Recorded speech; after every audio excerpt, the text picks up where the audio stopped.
Hence, resort to self-restraint and give up ego sense. These aren't two separate things. Self-restraint here, there's a very specific meaning to self-restraint here. It doesn't mean denying yourself things. It means looking at where the attention is at. It means not letting the attention be hijacked, as it often is.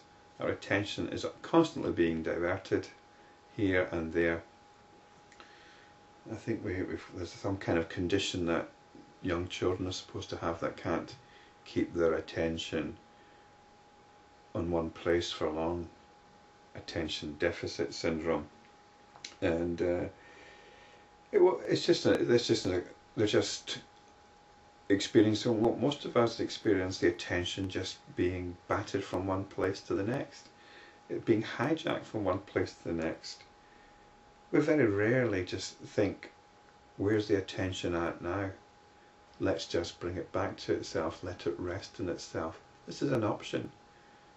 The attention is getting diverted by things out there and things in here, our mental and emotional inner landscape. But it can just rest in itself. And when it rests in itself, it's resting in pure awareness.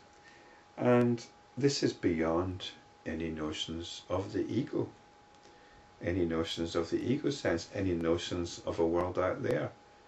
You're not getting caught up in things anymore. You're essentially in a liberated condition.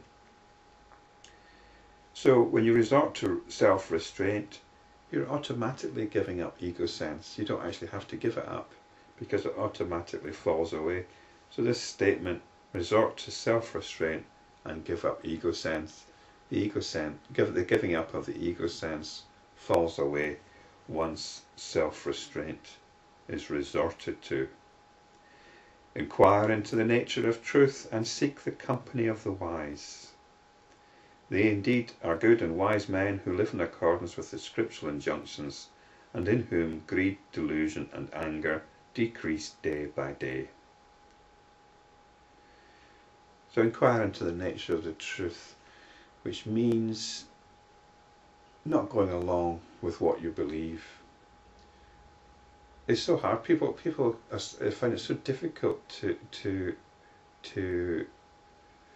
tell the difference between belief and truth.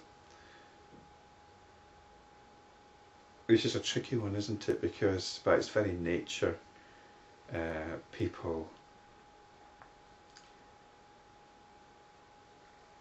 believe what people believe, they believe to be the truth. I had a little comment on one of my videos recently. I was talking about cities, and I'm open to the idea of cities. These are supernormal powers which are normally associated with advanced yogis, and somebody left a comment saying, it doesn't matter whether I disbelieve them or believe them, cities are a fact, they're true. Now, is this person stating a belief? He's stating that he believes cities to be true. And if they are true, well, let's see them. Let's see them. But I thought it was quite funny because there was this clear, he was stating a belief, and that what he thought what he was doing was stating a fact, stating the truth. So it's a tricky one, but this is what we have to examine. This is what we have to examine. We examine what we believe and look to see if that's actually what's happening right now. And it's fundamental. It isn't just about statements of dogma. It's about things like perception, about gravity. You know, people believe in the law of gravity. The law of gravity was invented. It's a hypothesis which seems to fit certain facts. But it's not what's happening right now. And perception. I've mentioned before the notion of having a head. Douglas Harding wrote a book called On Having No Head. He wasn't talking metaphorically. He wasn't making some clever allegorical description. He meant it literally. And I mentioned perception, the whole notion of how we perceive things. We've got beliefs about these, we've got ideas about them. We're not in touch with the truth. The truth is what is going on right here, right now. Not what we think is going on, but what is actually going on. This is the nature of truth. So we're told to seek the company of the wise. It's good to be reminded about this. It's so easy to forget. I forget it. I mean, one of the reasons I'm doing these videos is to help keep me focused on what it's all about.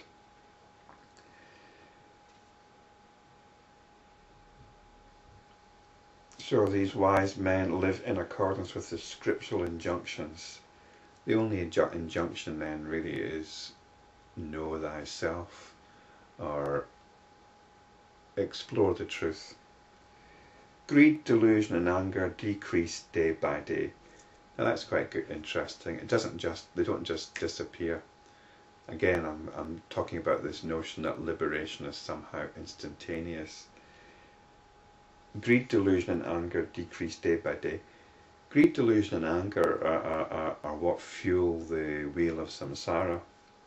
If you're familiar with the Buddhist wheel of life, it's this extraordinary diagram in Buddhism of a huge demon, Yama, the Lord of Death, holding up the wheel of samsara.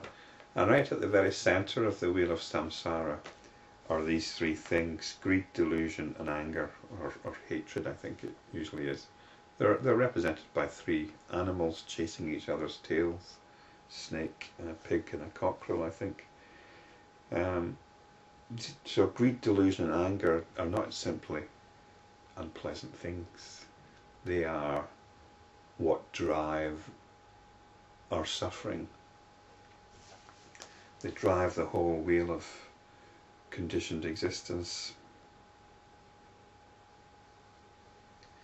In the company of the wise, self-knowledge arises, and at the same time the notion of the reality of the objects of perception as such wanes and eventually vanishes. When the world as object of perception thus fades away, only the supreme truth exists, and the jiva, or the individual personality, is absorbed in it, as it does not find any object worth clinging to.